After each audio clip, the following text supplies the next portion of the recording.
Hi friends, welcome back to our channel. 4ാം ക്ലാസ്സിലെ എല്ലാ കൂട്ടുകാർക്കും പുതിയൊരു വീഡിയോയിലേക്ക് സ്വാഗതം. 4ാം ക്ലാസ്സിലെ EVSലെ 6ാമത്തെ പാഠഭാഗമായിട്ടുള്ള ആകാശ കാഴ്ചകൾ എന്നുള്ള പാഠഭാഗമാണ് ഇന്ന് നമ്മൾ നോക്കാൻ വേണ്ടി പോകുന്നത്. അപ്പോൾ ഈ ഒരു ചാപ്റ്ററിൻ്റെ ഫുൾ എക്സ്പ്ലനേഷനും അതുപോലെ തന്നെ ഫുൾ ആക്ടിവിറ്റീസും വിലയിരുത്താൻ പ്രവർത്തനവും എല്ലാം കൂടെ നമ്മൾ നോക്കുന്നുണ്ട്. മലയാളം മീഡിയമാണ്, ഇംഗ്ലീഷ് മീഡിയം നമ്മൾ ഉടൻ തന്നെ അപ്ലോഡ് ചെയ്യുന്നതാണ്. നമുക്ക് നേരെ വീഡിയോയിലേക്ക് കിടക്കാം. ആകാശ കാഴ്ചകളെ കുറിച്ചിട്ടാണ് പറയുന്നത് അല്ലേ. കടലിനപ്പുറമെങ്ങോ പോയി സൂര്യൻ താണുമറയുമ്പോൾ മാനത്തമ്പിളി പൂത്തുവിടർന്നു, ചുറ്റും താരകൾ മിന്നുന്നു. ഇതൊരു ചെറിയ കവിതാഭാഗമാണ് തന്നിട്ടുള്ളത്. നിങ്ങൾ രാത്രിയിൽ ആകാശം നിരീക്ഷിച്ചിട്ടുണ്ടോ? കൂട്ടുകാരെ, ആകാശത്ത് എന്തൊക്കെ കുറേ സാധനങ്ങൾ നമുക്ക് കാണാൻ വേണ്ടി പറ്റും അല്ലേ. എന്തെല്ലാം കാഴ്ചകളാണ് രാത്രിയിൽ ആകാശത്ത് കാണുന്നത്?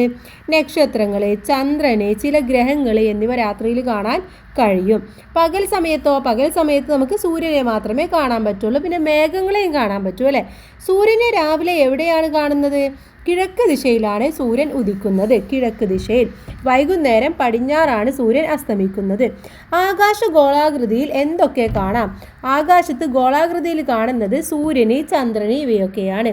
നാം വസിക്കുന്ന ഭൂമിയുടെ ആകൃതി എന്താണ്? ഏതാകൃതിയാണ്? ഭൂമിയും ഒരു ഗോളാകൃതിയിലുള്ളതാണ്. ഭൂമി ഗോളാകൃതിയിലുള്ളതാണ്. അപ്പോൾ ഈ ചോദ്യങ്ങളുടെ ഉത്തരങ്ങൾ നിങ്ങളവിടെ എഴുതി കൊടുക്കുക. ഭൂമി ചലിക്കുന്നുണ്ടോ? ഭൂമിയുടെ ചലനം എപ്രകാരമാണ്?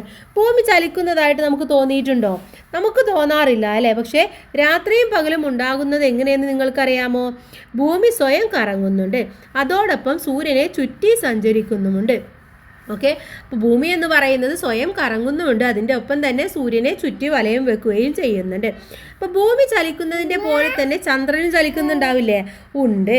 താഴെ കൊടുത്തിരിക്കുന്ന ചിത്രം നിരീക്ഷിച്ച് ഭൂമി സൂര്യനെ ചുറ്റുന്നതും ചന്ദ്രൻ ഭൂമിയെ ചുറ്റുന്നതും എങ്ങനെയാണെന്ന് മനസ്സിലാക്കാം. അപ്പോൾ ഇവിടെ ഭൂമി എങ്ങനെയാണ് ചുറ്റുന്നത്, ചന്ദ്രൻ എങ്ങനെയാണ് ഭൂമിയെ ചുറ്റുന്നത് എന്നുള്ളതാണ് ഈ ഒരു ചിത്രത്തിൽ നമുക്ക് കാണിച്ചു തന്നിട്ടുള്ളത്. അപ്പോൾ ഭൂമി സൂര്യനെ ചുറ്റി സഞ്ചരിക്കുന്നതും ചന്ദ്രൻ ഭൂമിയെ ചുറ്റി സഞ്ചരിക്കുന്നതും കൂട്ടുകാരുമൊത്ത് ക്ലാസ്സിൽ ഒന്ന് അഭിനയിച്ച് കാണിക്കാം. ഇനി ഭൂമി സ്വയം കറങ്ങുന്നതാണ് ഭൂമിയുടെ ഭ്രമണം അഥവാ റൊട്ടേഷൻ എന്ന് പറയുന്നത്. ഇനി ഭൂമി സൂര്യന് ചുറ്റും നിശ്ചിത പാതയിലൂടെ കറങ്ങുന്നതിനെ ഭൂമിയുടെ പരിക്രമണം അഥവാ റെവല്യൂഷൻ എന്ന് പറയുന്നു. ഓക്കെ, അപ്പോൾ ഭൂമി സ്വയം കറങ്ങുന്നതിനെ നമ്മൾ ഭ്രമണം എന്നും ഭൂമി സൂര്യനെ ചുറ്റി നിശ്ചിത പാതയിലൂടെ കറങ്ങുന്നതിനെ പരിക്രമണം എന്നും പറയുന്നു. അപ്പോൾ ഭൂമി സൂര്യനെ ചുറ്റി സഞ്ചരിക്കുന്നതും ചന്ദ്രൻ ഭൂമിയെ ചുറ്റി സഞ്ചരിക്കുന്നതും എങ്ങനെയെന്ന് തെളിയിക്കാൻ വിവിധ വലിപ്പത്തിലുള്ള പന്തുകൾ ഉപയോഗിച്ച് പ്രവർത്തന മാതൃക തയ്യാറാക്കുക. ഓക്കെ, അപ്പോൾ ഭൂമി ഒരു ഭ്രമണം പൂർത്തിയാക്കാൻ എടുക്കുന്ന സമയത്തെയാണ് നമ്മൾ ഒരു ദിവസം അഥവാ 24 മണിക്കൂർ എന്ന് പറയുന്നത്. ഭൂമിക്ക് ഒരു പരിക്രമണം പൂർത്തിയാക്കാൻ വേണ്ട കാലമാണ് ഒരു വർഷം അഥവാ 365 1/4 ദിവസം എന്ന് പറയുന്നത്. ഭൂമിയുടെ ഭ്രമണം മൂലമാണ് രാത്രിയും പകലും സംഭവിക്കുന്നത്. ഓക്കെ, രാത്രിയും പകലും സംഭവിക്കുന്നതിൻ്റെ കാരണം എന്ന് പറയുന്നത് ഭൂമിയുടെ ഭ്രമണം തന്നെയാണ്. ഇനി താഴെ തന്നിരിക്കുന്നത് നോക്കൂ, ഇതാണ് സൗരയൂഥം എന്ന് പറയുന്നത്. ഇവിടെ എന്തുണ്ട്? സൂര്യന്, ബുധന്, ശുക്രന്, ഭൂമി, ചൊവ്വ, വ്യാഴം, ശനി, യുറാനസ്, നെപ്റ്റ്യൂൺ ഇങ്ങനെയുള്ളതൊക്കെ കാണുന്നുണ്ട് അല്ലേ. അപ്പോൾ ചിത്രത്തിൽ എന്തൊക്കെയാണ് കാണുന്നതെന്ന് അറിയാമോ? സൂര്യനും ഗ്രഹങ്ങളുമാണ് കാണുന്നത്. സൂര്യനെ ചുറ്റുന്ന ആകാശഗോളങ്ങൾ ഏതൊക്കെയാണ്? ബുധൻ, ശുക്രൻ, ഭൂമി, ചൊവ്വ, വ്യാഴം, ശനി, യുറാനസ്, നെപ്റ്റ്യൂൺ ഇതൊക്കെയാണ് സൂര്യനെ ചുറ്റുന്നത്. അവയുടെ സഞ്ചാരപാതയ്ക്കുള്ള പ്രത്യേകത എന്താണെന്ന് അറിയാമോ? നിശ്ചിത പാതയിൽ കൂടി സൂര്യനെ ചുറ്റുന്ന ആകാശഗോളങ്ങളെയാണ് നമ്മൾ ഗ്രഹങ്ങൾ അല്ലെങ്കിൽ പ്ലാനറ്റ്സ് എന്ന് പറയുന്നത്. ഇനി സൂര്യന് എത്ര ഗ്രഹങ്ങളുണ്ട്? 8 ഗ്രഹങ്ങളാണ് സൂര്യനുള്ളത്. സൂര്യനോട് ഏറ്റവും അടുത്ത ഗ്രഹം എന്ന് പറയുന്നത് ബുധനാണ്.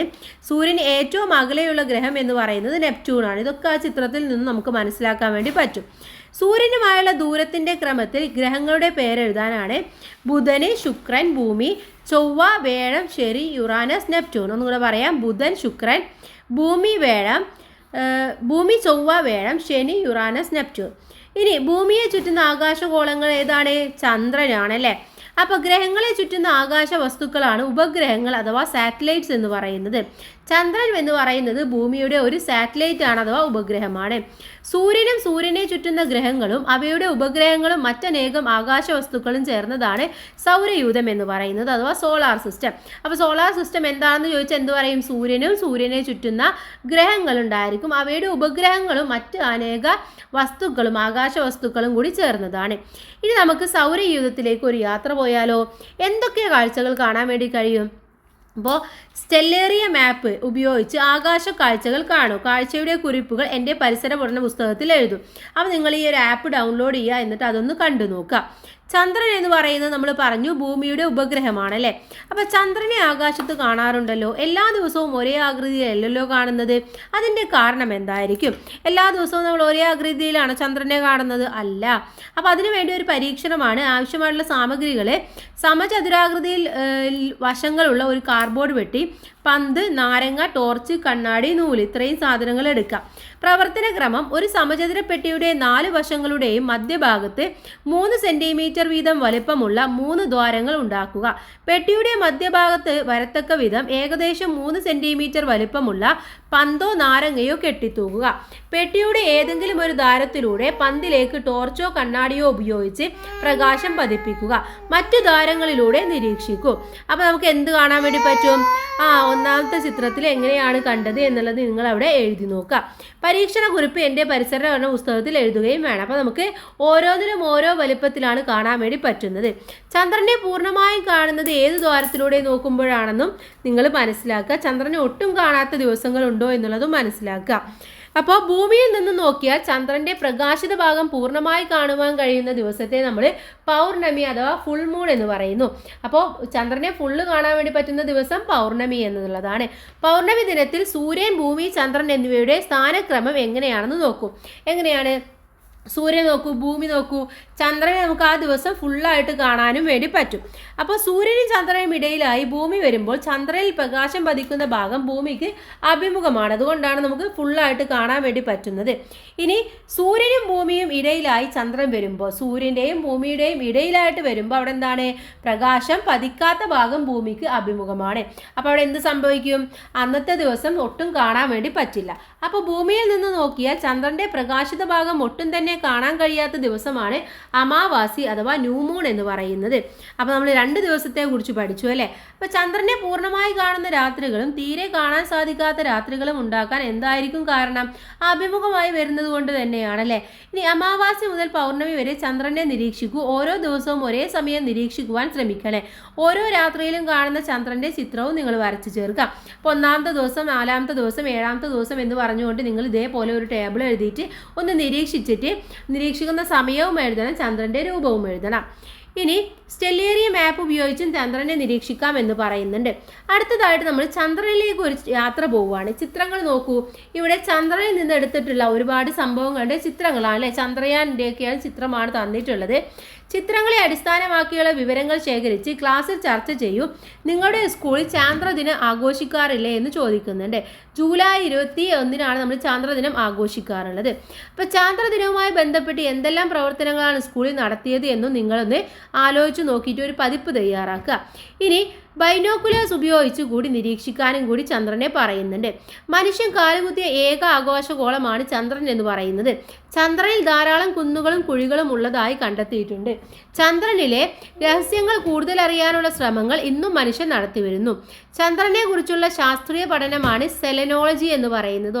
സെലനോളജി. ചന്ദ്രന്റെ ഉപരിതലത്തെക്കുറിച്ചും ഭൗതിക സവിശേഷതകളെക്കുറിച്ചുമുള്ള പഠനമാണ് സെലനോഗ്രാഫി. ഇനി കലണ്ടറിനെ കുറിച്ചിട്ടാണ് അടുത്തതായിട്ട് നമ്മൾ നോക്കാൻ വേണ്ടി പോകുന്നത്. നിങ്ങൾ ആലോചിക്കുന്നുണ്ടാവും എന്തിനാണ് ഇപ്പോൾ ഈ ചന്ദ്രൻ്റെയും സൂര്യൻ്റെയും ഇടയിൽ കലണ്ടർ എന്നല്ലേ. കലണ്ടറും ഇതുമായിട്ട് ബന്ധമുള്ളതാണ്. കലണ്ടർ എന്തിനാണ് ഉപയോഗിക്കുന്നത്? നമ്മൾ മാസങ്ങൾ മനസ്സിലാക്കാനാണല്ലേ. അപ്പോൾ ഇംഗ്ലീഷ് മാസങ്ങൾ ഏതൊക്കെയാണ്? ജനുവരി, ഫെബ്രുവരി, March, April, May, June, July, August, September, October, November, December. ഇത്രയുമാണ് ഇംഗ്ലീഷ് മാസങ്ങൾ. ഇന്നത്തെ ദിവസം ഏത് ഇംഗ്ലീഷ് മാസത്തിലാണ്? ഇന്നിപ്പോൾ ഡിസംബർ 1 ഡിസംബർ മാസത്തിലാണുള്ളത്. അപ്പോൾ ഇംഗ്ലീഷ് മാസങ്ങളെ പോലെ മലയാള മാസങ്ങളും ഉണ്ടെന്നറിയാമല്ലോ. മലയാള മാസങ്ങളെ ഉൾപ്പെടുത്തിയ ഒരു പാട്ട് പാടാനാണ് മാസങ്ങളും മഴയും. ചിന്നി ചിന്നി ചിങ്ങമഴ, മിന്നി മിനുങ്ങി കന്നിമഴ, തൂക്കം നോക്കി തുലാമഴ, വൃശ്ചികമായ കുളിരുമഴ, ധനുമകരത്തിൽ മഞ്ഞുമഴ, കുംഭം മീനം ആവിമഴ, മേടം നേടി പുതിയ മഴ, പുതുവർഷത്തിൽ ഹർഷമഴ, ഇടിപൊടി ഇടിപൊടി ഇടവമഴ, ദിമി ദിമി ദതിമി മിഥുനമഴ, തക്കിട തരികിട കർക്കിടകം, തിരുമുറിയാത്തൊരു വികൃതി മഴ. അപ്പോൾ ഇതിലെന്താണ്? മലയാളത്തിലെ എല്ലാ മാസങ്ങളെ കുറിച്ചും സൂചിപ്പിക്കുന്നുണ്ട്. അവ ഏതൊക്കെയാണ്? ചിങ്ങം, കന്നി, തുലാം, വൃശ്ചികം, ധനു, മകരം, കുംഭം, മീനം, മേടം, ഇടവം, മിഥുനം, കർക്കിടകം. ഇതൊക്കെയാണ് 12 മാസങ്ങൾ എന്ന് പറയുന്നത്. ഇവയെ നമ്മൾ കൊല്ലവർഷങ്ങൾ എന്നാണ് പറയാറുള്ളത്. മലയാള മാസം എന്നും അറിയപ്പെടുന്നു. മലയാള മാസങ്ങളുടെ പേരുകൾ കലണ്ടർ നോക്കി എഴുതാനാണ് പറയുന്നത്. ഇന്നത്തെ ദിവസം ഏത് മലയാള മാസത്തിലാണെന്നും നിങ്ങൾ നോക്കിയിട്ട് എഴുതാം. ഇനി ഇവിടെ ജൂബിയും സൂര്യയും തമ്മിലുള്ള സംഭാഷണമാണ്. ജൂബി, കലണ്ടറിൽ ശകവർഷം എന്ന് എഴുതിയിരുന്നല്ലോ, അതേ സൂര്യ ഹിജറ വർഷം എന്നും കാണുന്നു എന്നാണ് പറയുന്നത്. അപ്പോൾ ജൂബിയും സൂര്യൻ്റെയും സംശയ നിവാരണത്തിനായി നമുക്ക് 2025 നവംബർ മാസത്തിലെ കലണ്ടറിൽ ഒരു കോളം നോക്കൂ. 24, 3, 2, 8 ഇത്രയും സംഖ്യകളുണ്ടല്ലേ. ഇതിൽ 24 എന്ന് പറയുന്നത് ഇംഗ്ലീഷ് കലണ്ടർ അഥവാ ഗ്രിഗോറിയൻ 2025 നവംബർ ഇംഗ്ലീഷ് മാസമാണ്. ഇനി അവിടെ 8 എന്ന് കൊടുത്തിട്ടുള്ളത് കൊല്ലവർഷമാണ്, 1201 വൃശ്ചിക. 3 എന്ന് പറയുന്നത് ശകവർഷമാണ്, 1947 അഗ്രഹായനം. ഇനി 2 എന്ന് പറയുന്നത് ഹിജ്റ വർഷമാണ്, 1447 ജമാദുൽ ആഹിറിലാണ് അത് കാണിച്ചിട്ടുള്ളത്. അപ്പോൾ ഒരു ഇതെടുത്തു കഴിഞ്ഞാൽ നമുക്ക് ഇത്രയും കാര്യങ്ങൾ കലണ്ടറിൽ നിന്നും കണ്ടെത്താൻ വേണ്ടി സാധിക്കുന്നതാണ്. അപ്പോൾ ഇംഗ്ലീഷ് കലണ്ടറിലെ ഒരു കോളത്തിൽ വലിപ്പം കുറഞ്ഞ അക്കങ്ങളിലായി കൊല്ലവർഷം, ശകവർഷം, ഹിജ്റ വർഷം തുടങ്ങിയ കലണ്ടർ പ്രകാരമുള്ള തീയതികളും രേഖപ്പെടുത്താറുണ്ട്. ഇനി നിങ്ങൾ എന്ത് ചെയ്യുക, കലണ്ടറിൽ ഇന്നത്തെ തീയതി നിരീക്ഷിച്ച് പട്ടിക പൂർത്തിയാക്കുക. ഇന്ന് ഗ്രിഗോറിയൻ വർഷം ഏതാണെന്നും അതിൻ്റെ മാസം ദിവസം എഴുതി കൊടുക്കുക. കൊല്ലവർഷം ഏതാണ്, ശകവർഷം ഏതാണ്, ഹിജ്റ വർഷം ഏതാണെന്ന് എഴുതി കൊടുക്കുക. ഇതെന്താണ് നിങ്ങൾക്ക് പറഞ്ഞു തരാത്ത ചോദിച്ചാൽ നിങ്ങൾ ഏത് ദിവസമാണോ എഴുതുന്നത് അതിനനുസരിച്ച് വ്യത്യാസം ഉണ്ടാവും. അപ്പോൾ ആ ദിവസത്തെ കലണ്ടർ നോക്കിയിട്ട് നിങ്ങൾ എഴുതി കൊടുക്കുക. ഇനി അടുത്തത് ശരിയോ തെറ്റോ എന്ന് അടയാളപ്പെടുത്താനാണ് അടുത്തതായിട്ട് പറഞ്ഞിട്ടുള്ളത്. ഓരോ കലണ്ടറിലും വിവിധ പേരുകളിലുള്ള മാസങ്ങളുണ്ട്. അതെന്താണ്, ശരിയായിട്ടുള്ള കാര്യമാണ്. അപ്പോൾ അവിടെ എന്ത് കൊടുക്കുക, ശരി എന്ന് ടിക്ക് കൊടുക്കുക. രണ്ടാമത് പറയുന്നത് കൊല്ലവർഷത്തിലും ഗ്രിഗോറിയൻ വർഷത്തിലും മാസങ്ങളുടെ എണ്ണം വ്യത്യാസമാണ്. അത് തെറ്റായിട്ടുള്ള കാര്യമാണ്. കൊല്ലവർഷത്തിൻ്റെ മറ്റൊരു പേരാണ് ശകവർഷം, അതും തെറ്റാണ്. ഇംഗ്ലീഷ് കലണ്ടറിനെ ഗ്രിഗോറിയൻ കലണ്ടർ എന്നും വിളിക്കാറുണ്ട്, അത് ശരിയാണ്. മലയാള മാസങ്ങൾ കൊല്ലവർഷത്തിലുള്ളതാണ്, അത് ശരിയാണ്. ഈ വർഷത്തെ കലണ്ടർ നിരീക്ഷിച്ച് ഇംഗ്ലീഷ് മാസങ്ങളിലും മലയാള മാസങ്ങളിലും വരുന്ന ദിവസങ്ങളുടെ എണ്ണം കണ്ടെത്തി താഴെ കൊടുത്തിരിക്കുന്ന പട്ടിക പൂർത്തിയാക്കാനാണ് പറയുന്നത്. അപ്പോൾ നമുക്ക് ഓരോന്നായിട്ട് നോക്കാം. ഇംഗ്ലീഷ് കലണ്ടറും കൊല്ലവർഷ കലണ്ടറും എടുക്കുക. എന്നിട്ട് ഓരോ ദിവസവും എത്ര എണ്ണം ഉണ്ട് എന്നുള്ളത് അടയാളപ്പെടുത്തി കൊടുക്കണം. അപ്പോൾ ഇവിടെ ഇംഗ്ലീഷ് കലണ്ടർ ജനുവരിയിൽ 31 ദിവസമാണെന്നറിയാം. ഫെബ്രുവരിയിൽ 28 ദിവസം അല്ലെങ്കിൽ 29 ദിവസമാണ് വരാറുള്ളത്. അപ്പോൾ അവിടെ 28 എന്ന് എഴുതി കൊടുക്കുക. മാർച്ചിലാണെങ്കിൽ 31 ദിവസം ഉണ്ടായിരിക്കും. ഏപ്രിലിൽ 30 ദിവസമാണ്. മെയ് 31 ദിവസം, ജൂൺ 30 ദിവസം, ജൂലൈ എന്ന് പറയുന്നത് 31 ദിവസം, ഓഗസ്റ്റിലാണെങ്കിൽ 31 ദിവസം, സെപ്റ്റംബർ എന്ന് പറയുന്നത് 30 ദിവസം, ഒക്ടോബറിൽ 31 ദിവസം, നവംബറിൽ 30 ദിവസം, ഡിസംബറിൽ 31 ദിവസം. ഇങ്ങനെയാണ് ദിവസങ്ങൾ വരുന്നത്. ഇനി നമുക്ക് കൊല്ലവർഷം അഥവാ മലയാള മാസമാണ് നോക്കാനുള്ളത്. ഇവിടെ ആദ്യത്തെ മാസം ചിങ്ങം എന്ന് പറയുന്നത് 31 ദിവസങ്ങളാണുള്ളത്. കന്നി 31 ദിവസം തന്നെയാണുള്ളത്. തുലാം എന്ന് പറയുന്നത് 30 ദിവസമാണ്. വൃശ്ചികം 30 ദിവസമാണ്. ധനു എന്ന് പറയുന്നത് 29 ദിവസമാണ്. മകരം എന്ന് പറയുന്നത് 30 ദിവസം. കുംഭം 30 ദിവസം. മീനം എന്ന് പറയുന്നത് 31 ദിവസമാണ്. മേടം എന്ന് പറയുന്നത് 31 ദിവസമാണ്. ഇടവം 31, മിഥുനം 32, കർക്കിടകം 31. ഇങ്ങനെയാണ് ദിവസങ്ങൾ വരുന്നത്. അപ്പോൾ കൊല്ലവർഷത്തിലും ഇംഗ്ലീഷ് കലണ്ടറിലും ചെറിയ വ്യത്യാസമുണ്ട്. എന്നാലും ഏകദേശം ദിവസങ്ങളുടെ മൊത്തം നോക്കുമ്പോൾ ശരിയായിരിക്കും. ഓക്കെ. ഇനി ഇവിടെ പറയുന്നുണ്ട് പൂർത്തിയാക്കിയ പട്ടികയെ അടിസ്ഥാനമാക്കി ചോദ്യങ്ങൾ തയ്യാറാക്കാം. 1. കൊല്ലവർഷം ഏതു മാസത്തിൽ ആരംഭിക്കുന്നു? ഏതു മാസമാണ്?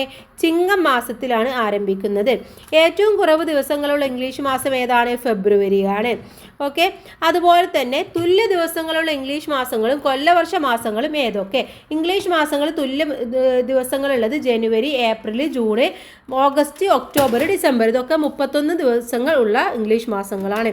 കൊല്ലവർഷമാണെങ്കിൽ ചിങ്ങം, വൃശ്ചികം, മകരം, മീനം, ഇടവം, കർക്കിടകം എന്നിവയാണ്. തയ്യാറാക്കിയ ചോദ്യങ്ങൾ വെച്ച് ഗ്രൂപ്പ് അടിസ്ഥാനത്തിൽ ചോദ്യപ്പാറ്റ് തയ്യാറാക്കാനും പറയുന്നുണ്ട്. അപ്പോൾ അത് കൂട്ടുകാരെ ചെയ്തു നോക്കാം. ഇനി താഴെ പറയുന്നവയിൽ ശരിയായ ആശയങ്ങളെ വരച്ചു യോജിപ്പിക്കാനാണ് അടുത്തതായിട്ട് പറയുന്നത്. 1.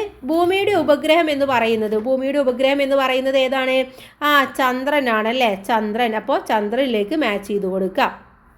ഇനി നവംബറുമായി ബന്ധപ്പെട്ടത് എന്താണ്? 30 ദിവസം എന്നുള്ളതാണ്. ഓക്കെ, സൗരയൂഥത്തിലെ ഗ്രഹങ്ങൾ എത്രയാണ്? 8 അപ്പോൾ 8ലേക്ക് മാച്ച് ചെയ്ത് കൊടുക്കുക.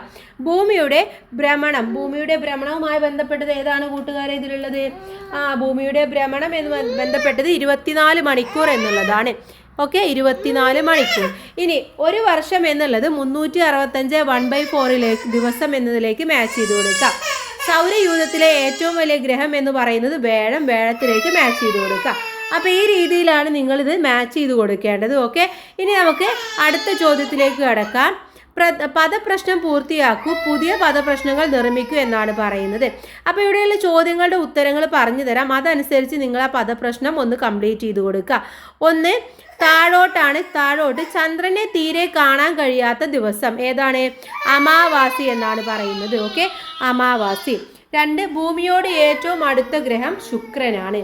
ആകാശഗോളങ്ങളുടെ സ്വയം കറക്കം ഭ്രമണം. ഓക്കെ, നിശ്ചിത പാതയിൽ കൂടി സൂര്യനെ ചുറ്റുന്ന ആകാശഗോളത്തെ പറയുന്ന പേര് ഗ്രഹം എന്നുള്ളതാണ്. നാം വസിക്കുന്ന ഗ്രഹം ഭൂമിയാണ്. വിഷു ആഘോഷിക്കുന്നത് ഈ മലയാള മാസത്തിലാണ്. ഏതാണ്? മേടത്തിലാണ്. കൊല്ലവർഷത്തിലെ ഒരു മാസം 3 അക്ഷരമുള്ളത് മകരം. കേരളത്തിൽ സ്കൂൾ തുറക്കുന്ന മാസം ജൂണാണ്. ഗ്രിഗോറിയൻ കലണ്ടറിലെ ആദ്യ മാസം എന്ന് പറയുന്നത് ജനുവരിയാണ്. ഇനി വലത്തോട്ട് നോക്കുകയാണെങ്കിൽ പൂർണ്ണചന്ദ്രനെ കാണാൻ കഴിയുന്ന ദിവസം പൗർണമി. ഒരു ഗ്രഹം ചൊവ്വ. ആകാശഗോളങ്ങളുടെ പ്രദക്ഷിണം പരിക്രമണം. ഭൂമിയുടെ ഉപഗ്രഹം ചന്ദ്രൻ. ഗ്രഹങ്ങളെ ചുറ്റുന്ന ആകാശഗോളം ഉപഗ്രഹം. വലയങ്ങളുള്ള ഗ്രഹം ശനി. അപ്പോൾ ഇതനുസരിച്ച് നിങ്ങൾ അവിടെ എഴുതി കൊടുത്താൽ മതി. ഇനി കലണ്ടറിൽ ഏതെങ്കിലും ഒരു മാസത്തിലെ പൗർണമിയും അമാവാസിയും രേഖപ്പെടുത്തിയിരിക്കുന്ന ദിവസങ്ങൾ കണ്ടെത്തും. അപ്പോൾ നിങ്ങൾ ഈ മാസത്തെ ഡിസംബറിലെ കലണ്ടർ എടുത്തിട്ട് ഏതാണ് അമാവാസി ഏതാണ് പൗർണമി ദിവസം എന്നുള്ളത് ജസ്റ്റ് ഒന്ന് നോക്കുക. ഇത്രയുമാണ് ഈ ഒരു പാഠഭാഗത്തിലെ പ്രവർത്തനങ്ങൾ. തുടർ പ്രവർത്തനങ്ങൾ നിങ്ങൾ വായിച്ചു നോക്കുക. അടുത്ത പാഠഭാഗം ദിക്കറിയാം നാടറിയാം എന്നുള്ളതാണ്. നമുക്ക് പരീക്ഷ കഴിഞ്ഞതിന് ശേഷം, ക്രിസ്മസ് പരീക്ഷ കഴിഞ്ഞതിന് ശേഷം നോക്കാം. അപ്പോൾ എല്ലാ കൂട്ടുകാർക്കും താങ്ക്സ് ഫോർ വാച്ചിങ്.